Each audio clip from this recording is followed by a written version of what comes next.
여러분 안녕하세요. 저는 종로 와이드의 뻔뻔 토익 RC 찍신 선생님 강사입니다.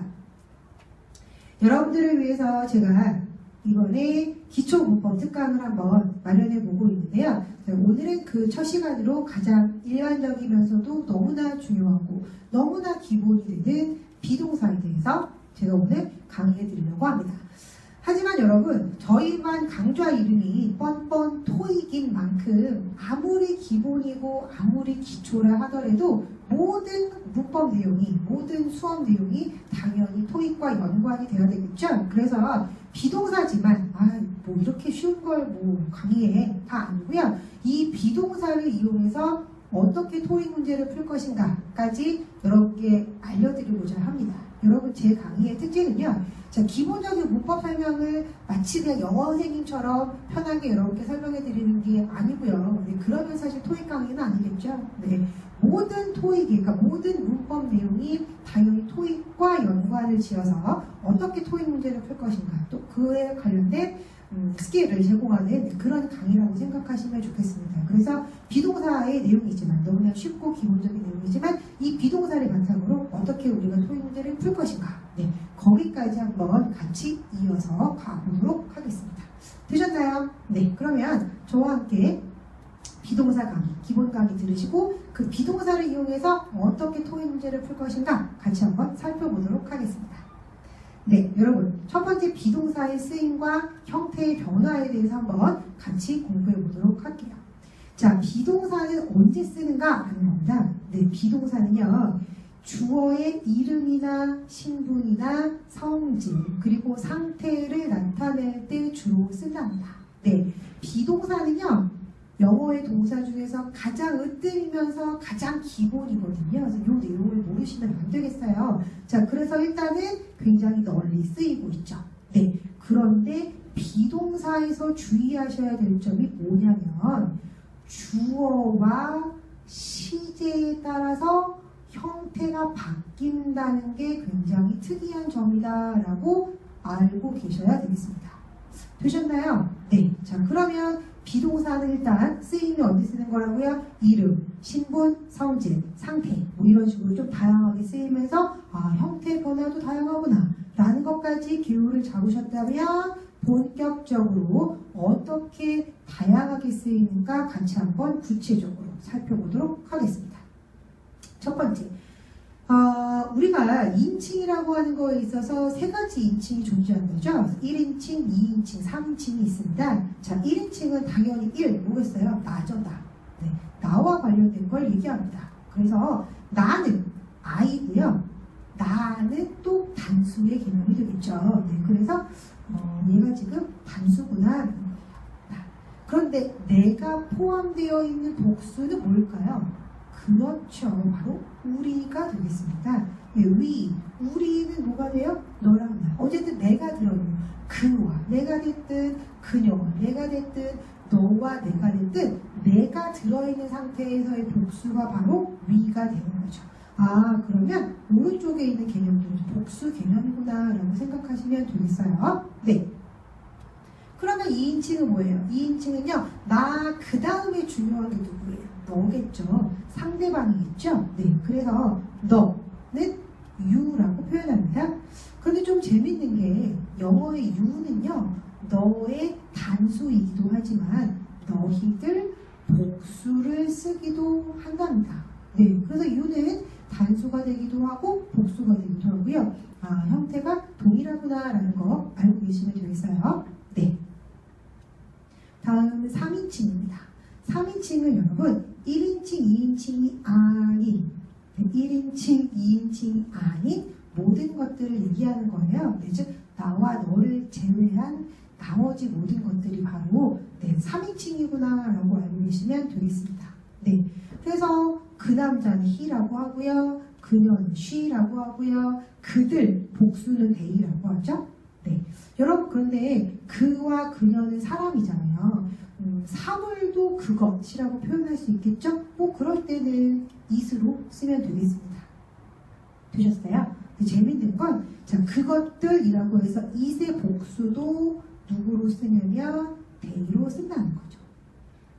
이 이것도 알고 계시면 되겠네요. 네, 그러면 1인칭, 2인칭, 3인칭에 대한 개념도 조금 잡히셨나요?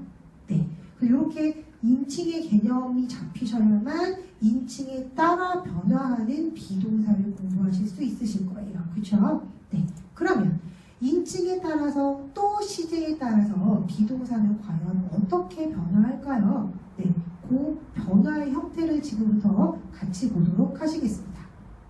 일단은 현재 시제부터 보겠습니다. 현재 시제가 기본이 될 테니까요. 네, 1인칭 단수는 아까 I라고 말씀을 드렸죠? 네, 비동사가 원래 동사 원형인데요. 이 비동사가 I라는 주어를 만났을 때 그리고 시제가 현재일 때는 B가 M으로 변신한답니다.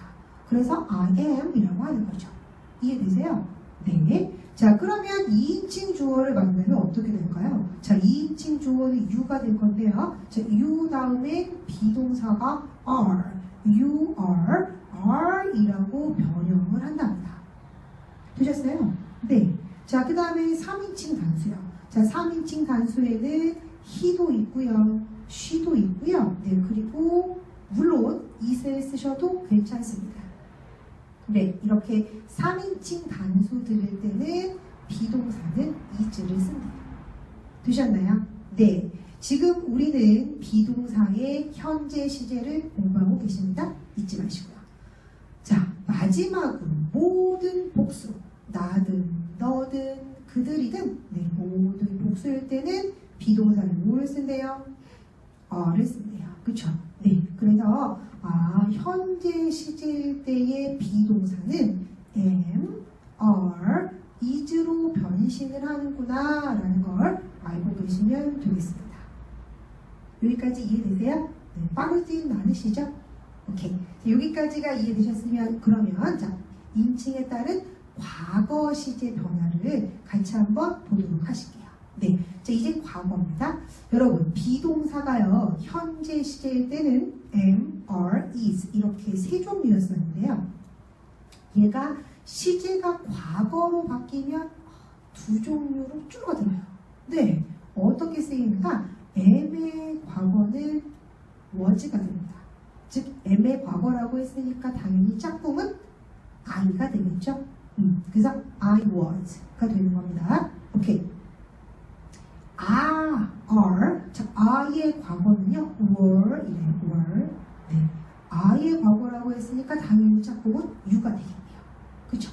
네. you were. 오케이. 네. 3인칭 단수일 때 is였던 비동사가요. 사실은 다른 I로 변신하는 게 아니라 am의 과거와 동일한 was가 된답니다. 이해되세요?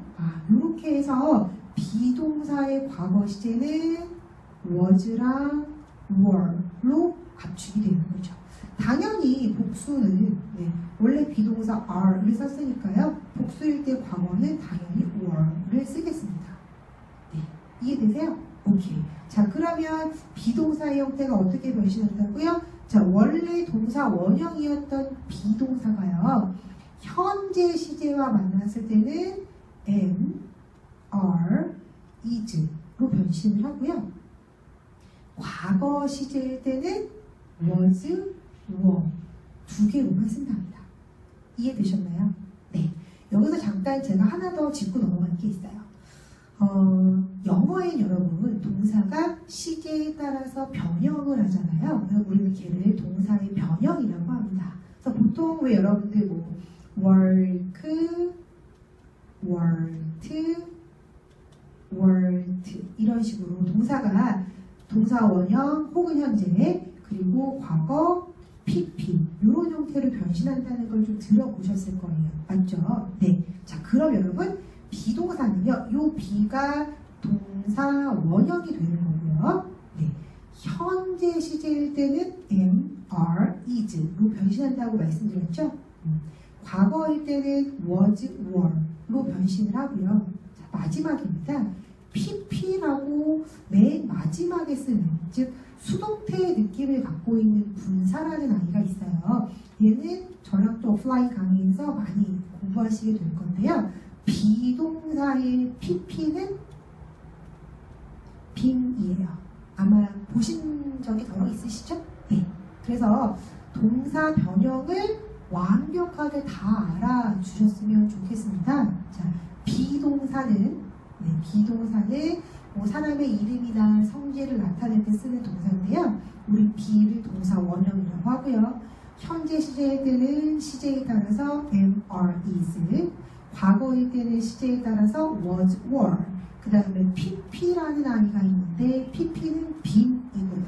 네, 결국 be, am, are, is, was, were, been은 결국 하나의 동사가 되는 겁니다.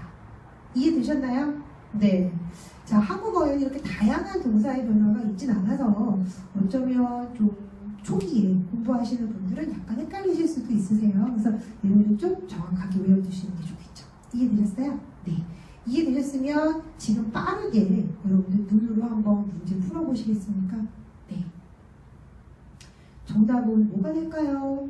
현재일 때 I am, 과거는 I was, 그쵸? you일 때는 you are, 현재고요. 과거는요 were. 기억나셨어요? 네. he랑 she일 때 현재는요 is, is의 과거는요 다른 형태가 아니라 am의 과거랑 똑같은 was, 그쵸? 네. 모든 복수일 때는 현재일 때는 are, 네. 과거일 때는 were를 사용했었습니다. 오케이. 정리되셨나요? 네. 잘하셨어요. 자, 정리되셨으면 이제 비동사의 뜻만 보시고 바로 이 비동사를 이용한 문제풀이 같이 한번 해보도록 하겠습니다. 비동사의 뜻입니다. 비동사는 생긴 건 되게 단순하게 생겼는데 뜻은 크게 보면 두 종류가 있어요. 네, 첫 번째, 뭐이다라는 뜻입니다. 보통은 equal이라고 생각하시면 좋겠어요. 그래서 A equal B를 영작할 때요. A is B라고 하시면 되는 거예요. 좀 간단하죠? 네. 그래서 뭐이다라는 뜻이고요. 보통은 신분이나 직업 혹은 이름을 표현한다, 뭐 이렇게 알고 계시면 되실 것 같아요. 그래서 위에 예문 한번 읽어볼까요? My sister is a fashion designer 라고 하면 내 여동생이 죄송합니다. 패션 디자이너예요 라는 표현이 되겠죠. 되셨어요? 네. 자, 비동사는 equal이다 라는 거 알고 계시면 되겠네요. 되셨죠? 두 번째도 볼게요. Fun, fun, toy, it's fun 이라고 했어요. 네. 저희 남자 재밌어요. 네. 비동사 뒤에는 뭐 하다라고 어떠하다라고 해서요. 상태나 성격을 묘사할 수도 있고요. 근데 뭐 사실은 하다는 좀 이다나 입니다라도 약간 비슷한 의미라고 보실 수도 있겠죠. 네. 그런데 꼭 아셔야 될 의미 중에 비동사가 뭐가 있냐면 어디에 있다, 즉 존재를 나타내는 경우가 있습니다. 네, 그래서 얘는 장소나 위치따위가 어디에 있다라고 번역이 되는 건데요. 자, 그러면서 여기 예문에 there are라는 표현을 제가 좀 적어냈어요. 특히 이 there are는 가끔 토익에서 일형식으로 잘 등장하는 패턴 중에 하나인데요. there are로 시작하면 혹은 뭐 is든 are든 상관없어요. 주어가 뒤에 나오는. 네, 원래 영어는 항상 주어가 앞에 나오거든요. 근데 유일하게 주어가 뒤에 나오는 문장의 구문이라고 생각하시면 되겠습니다. 또 하나의 특징은 there is a there라고 시작하는 문장은요. 무조건 비동사가 뭔가 있다라는 의미로만 번역이 됩니다. 이것도 하나 알아두시면 좋겠네요. 네, 토익 문제의 팁입니다. 그래서요. There are many people. 그러면 많은 사람들이 있습니다. 이렇게 번역하셔도 좋겠어요. 되셨나요? 오케이. 자, 그러면 저희가 비동사의 뜻까지 모두 다 알아보셨어요? 오케이. 그러면 이제부터는 본격적으로 토익 문제에 해당됩니다. 여러분, 정신을 바짝 차리시고 귀를 조금 세워주세요. 네. 자, 비동사 뒤에 오는 형태는 뭐가 있느냐? 얘네를 외워두시면 토익 문제 풀 때 굉장히 유용하시고요. 지금 여기 쓰여있는 설명을 바탕으로 제가 앞으로 한 서너 문제의 문제를 풀게 될 건데요. 모두 다 얘네를 바탕으로 풀게 됩니다. 그러니까 귀 쫑긋 하셔야 되겠죠? 조심 안 돼요. 네. 자, 같이 보겠습니다. 비동사 뒤에는 과연 어떤 품사가 나오느냐라는 건데요. 자, 비동사 뒤에 첫 번째 형용사가 나옵니다. 네. 그러니까 얘네는 좀 암기해 두시면 좋겠죠? 비동사 뒤에는 형용사가 나온다. 두 번째, 명사도 나올 수 있어요. 오케이. 세 번째부터가 조금 토익 빈출 표현인데요.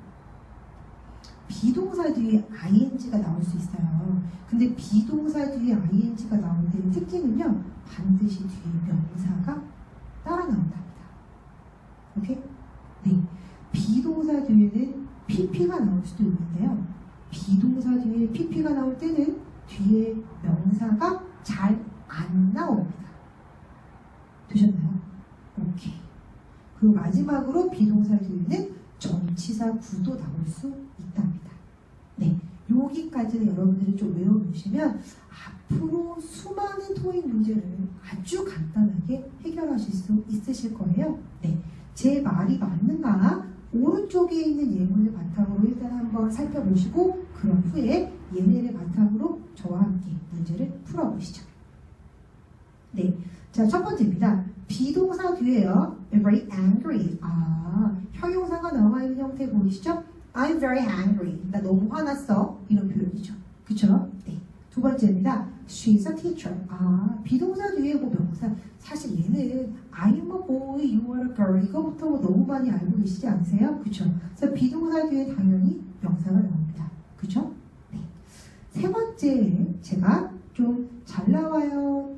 아주 중요한 빈출이에요 라고 말씀드렸던 겁니다. 비동사 다음에 지금 ing는 나와 있고요. 자, 그 뒤에 명사가 나와 있나 한번 살펴볼까요? 나와 있군요. 그쵸? 네. 비동사 뒤에 ing가 나올 때는 주로 그 뒤에 명사와 함께 나오는구나 라고 외워두시면 좋겠습니다. 마찬가지로 비동사 뒤에 이렇게 pp가 나와 있는 경우에는요, 뒤에 명사가 없죠. 자, 제 말 오해하시면 안 돼요. 여러분, pp 뒤에 명사가 없다는 말은 얘 바로 뒤에 나오는 품사가 명사가 아니라는 뜻이에요. 자, 대체적으로 수강생분들 중에서 혹은 비기너 토익커 분들 중에서 선생님 여기에 펀펀토 이게 명사인데요. 얘 여기 빈칸 나왔다고 치면 얘 뒤에 명사가 있는데요? 라고 말씀하시는 경우가 많이 있으세요.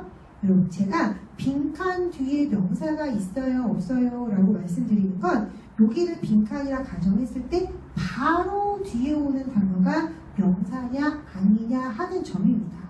자, 이렇게 설명을 드리면 근데 그러면 플레잉 다음에 오는 바로 뒤에 오는 단어는 명사가 아니라 관사인데요? 라고 생각이 드셨다면 여러분, 우리는 어니나 더와 같은 아이를 관사라고 하는데요. 자, 관사는 절대 혼자 안 다니고요. 관사는 늘 명사와 함께 다녀요. 즉, 관사가 딱 나왔다는 뜻은요. 앞으로 명사가 나올 거야 라는 전조예요. 이해되셨죠? 결국 관사는 명사의 짝꿍이고 명사와 늘 함께 다니는 거니까 얘는 관사까지 포함해서 하나의 명사다라고 보셔도 좋겠습니다. 되셨죠? 네, 그러면 플레잉 다음에는 명사가 있는 거고요. 그쵸? 네. was satisfied 뒤에는 명사가 아닌 전치사가 있는 겁니다. 이해되시죠? 오케이? 네. 여러분, 지금 이 설명 되게 중요합니다. 지금 제 설명을 바탕으로 아마 여러 개의 토익 문제가 매달 해결이 되실 거예요. 되셨나요? 오케이.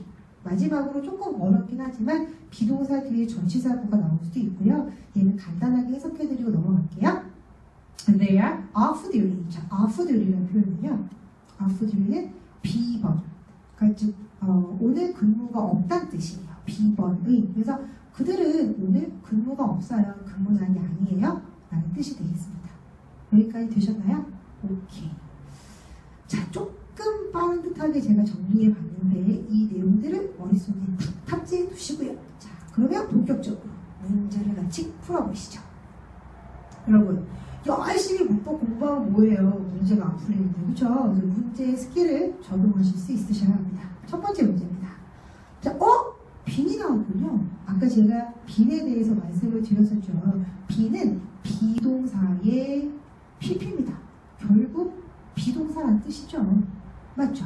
네. 그러면 지금 시험 문제 빈칸은요. 비동사 뒷자리가 빈칸인 겁니다. 아, 비동사 뒤에 제가 뭐가 나온다고 했어요? 형용사. 그쵸? 명사. 또 뭐예요? ing, 명사, pp, 명사하고 전치사 구가 나올 거예요 라고 말씀드렸죠? 네, 비동사 뒤에 빈칸 나왔고요. 빈칸 뒤쪽에 for 전치사가 나왔군요. 명사가 없어요. 얘가 생각하지 않으세요? 그러시죠? 네, 그래서 정답은 누구? C번 이러시면 되겠죠? 자, 비기너 분들은 문법 문제를 만나셔도 처음부터 차근차근 해석해서 문제 푸시는 분들이 굉장히 많으세요. Her visit, 그녀의 방문. 그녀가 10월 10일에 부산 갔나? 이러시는 거예요. 그죠? 등에 쓸모 없습니다. 무슨 말인지 이해되시죠? 지금 제가 알려드리는 바탕으로 단 3초 만에 문법 문제를 해결하시는 거죠. 이해되셨어요? 네. 그러기 위해서 제가 아까와 같은 방식으로 비동사 매뉴얼을 만들어 드릴 거예요. 이해되셨습니까? 오케이. 다른 문제 또 풀리나 같이 한번 보시죠.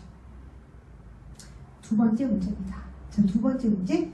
비동사 뒷자리에 빈칸인 듯한 느낌. 자, 비동사 주면서 관사. 아까 제가 관사는 뭐라 그랬어요? 명사가 나오는 전조야 라고 말씀을 드렸죠. 명사가 나와야 되겠네요. 그쵸? 네. 글로벌은 뭐 전 세계의란 형용사기 때문에 아직 명사는 안 나왔습니다. 맞죠? 네. 그러니까 빈칸이 누구 자리가 될까요? 명사 자리가 되겠네요. 오케이. 이해되셨어요? 네. 그래서 명사를 빠르게 스캔해볼까요? A번은 명사가 아니고요. 그쵸? 자, 두 번째 B번이 문제인데요. 어라는 관사는 단수 앞에만 올 수 있는 거죠. 이렇게 복수 앞에는 쓸 수가 없습니다. 그래서 B번도 안 돼요. 네.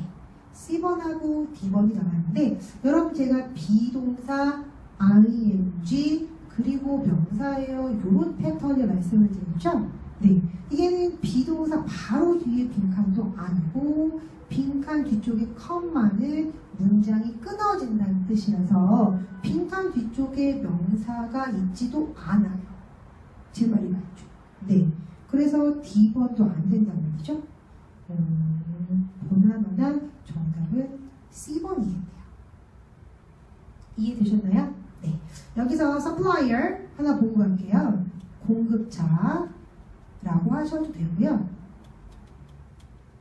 공급업체라고 하셔도 되겠습니다. 되셨나요? 오케이. 네. 좀 빠르게 문제가 풀리세요? 어떻게 외우신 게 좀 적용이 되시나요? 여러분, 항상 모든 문제는 실제 문제와 함께 연습을 하셔야 되고 외웠던 스킬을 바로바로 적용을 하시면서 문제를 푸셔야 합니다. 오케이. 세 번째 가시죠. 비동사 뒷자리 빈칸이에요. 그래서 형용사, 명사, ing, pp, 전치사 구 생각을 했는데 이런 ABCD가 몽땅 다 뭐가 됐어요? 형용사가 됐어요. 이거는 뭐 방법이 없네. 그쵸? 뭐 해야 돼? 해석해야 돼.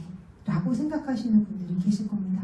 네, 물론 맞습니다. 해석 문제가. 자, 그런데 얘도 굉장히 토익이 좋아하는 유형인데요.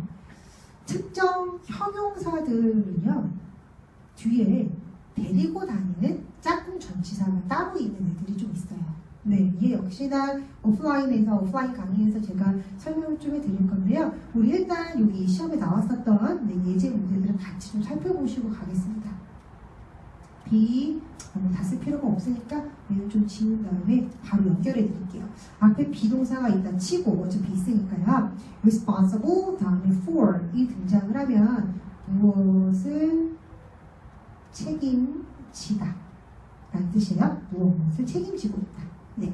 be eligible for 그러면 얘는 뭐에 대한 자격을 갖추다 라는 뜻이에요. 자격을 갖추고 있다. 자, 세 번째 be likely는요. to를 많이 데리고 다녀요. 뭐뭐 하기 쉽다. 혹은 뭐뭐 할 예정이다 라는 의미도 있고요. D번에 be able to do 그러시면 뭐뭐 할 수 있다 라는 뜻입니다. 되셨나요? 네. 자, 요 빈출 표현을 좀 먼저 암기하신 다음에 자, 암기했다 치고 그쵸? 다 외우셨어요? 네네. 다 외우셨으면 이제 문제푸는 이런 거 갈게요. 여러분 ABCD를 물론 다 집어넣어서 해석하셔도 괜찮습니다. 시간이 좀 오래 걸리겠죠? 그런데 딱 문제를 보는 순간 빈칸 뒤쪽에 전치사 for for의 짝꿍을 먼저 고르시는 거죠. 네. 그러니까 자연적으로 C번과 D번은 그냥 아웃이 되는 겁니다. 되셨죠? 해석을 하더라도 네, A랑 B만 집어넣어서 해석을 하시는 거죠. 그럼 좀 더 시간이 단축이 되겠죠? 네. 여러분 시험이라고 하는 건 장소와 시간의 제약이 있잖아요. 그렇기 때문에 정해진 시간 내에 빨리 보셔야 되니까 시간을 단축시키는 과정 역시 실력에 해당이 된다고 보시면 되겠습니다. 되셨나요? 네. 자, 그러면 두 개 중에 해석해 보시죠. A 회사의 every employee 모든 직원들은 승진에 책임이 있어요. 승진할 자격이 있어요. 네, 뒤에 보시면 after their first year of employment라고 했으니까 고용되고 1년 후가 되면 뭐가 될까요? 승진할 자격을 갖추게 되겠죠? 해석사는 B번이 좋겠습니다. 되셨나요? 오케이. 네. 여러분, 어휘 문제, 즉 해석 문제를 하더라도 무턱대고 처음부터 끝까지 A, B, C들을 다 집어넣어서 해석하시는 건 아니세요. 네. 물론 체킹하시고요. 아시겠죠? 네. 자, 그럼 이제 마지막 문제 풀러가겠습니다. 얘는 간단하게 일단 풀어지시겠죠? 어떻게 풀리세요? 비동사 뒷자리 빈칸이고요. 빈칸 뒤쪽에 ing, 즉 명사가 있는 거를 봐서 보나마나 B번에 ing가 정답이겠습니다. 그렇죠? 근데 이런 분들 많이 계세요. 선생님, 이거 ing가 있는데 또 ing가 잉인 이거 괜찮나요? 이렇게 말씀하시는 분들이 많이 계시는데 이 패턴에 대해서도 제가 하나 더 말씀드릴 게 있어요. 오프라인 강의에 오시면 제가 동명사손이라고 해서 메가, 패스, 뜰파 네, 외워달라고 말씀을 드리는 게 있거든요. 얘가 누구냐? 앞글자만 따서요. 메가, 패스, 뜰파입니다. 네. 자, 제가 여러 개의 동사들을 좀 적어볼 건데요. 마인드, 이쪽, give up, avoid, finish, abandon, suggest, discontinue, deny, include, recommend, postpone, admit, consider입니다. 아유, 쓰는데 오래 걸리네요. 자, 앞글자만 따서요. 메가, 패스, 뜰파 그렇게 외워주세요. 네, 메가, 패스, 뜰파들은 뭐냐면 뒤에 항상 ing만 데리고 다니는 동사들이에요. 그럼 얘는 외우지 않으시면 아예 문제를 못 푸세요. 네, 그래서 메가, 패스, 뜰파 mind, enjoy, give up, avoid, finish, abandon, suggest, discontinue, deny, include, recommend, postpone, admit, consider입니다. 얘네 외워주시고 얘네 뒤에는 무조건 ing가 나오는구나 라고 외워주셔야 되겠습니다. 물론 시험 문제는요. 얘와 얘가 뒤바뀌어서 즉 여기에 이미 considering이 있고요. 이 자리에 빈칸 뚫어놓고 여러분들이 ing를 고르게끔 하는 시험 문제도 곧잘 나옵니다. 물론 여러분들은 to 부정사를 찍어서 많이들 틀리시죠.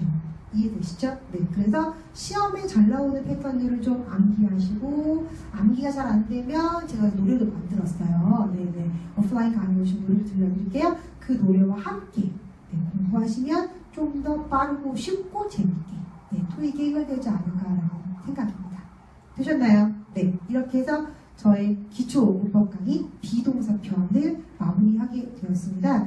여러분 어떻게 잘 풀어보셨는지 모르겠어요. 지금 이 동영상 내용 꼭 기억하시면서 비동사가 나올 때마다 제 강의를 생각하시면서 문제 풀어주시기 바랍니다.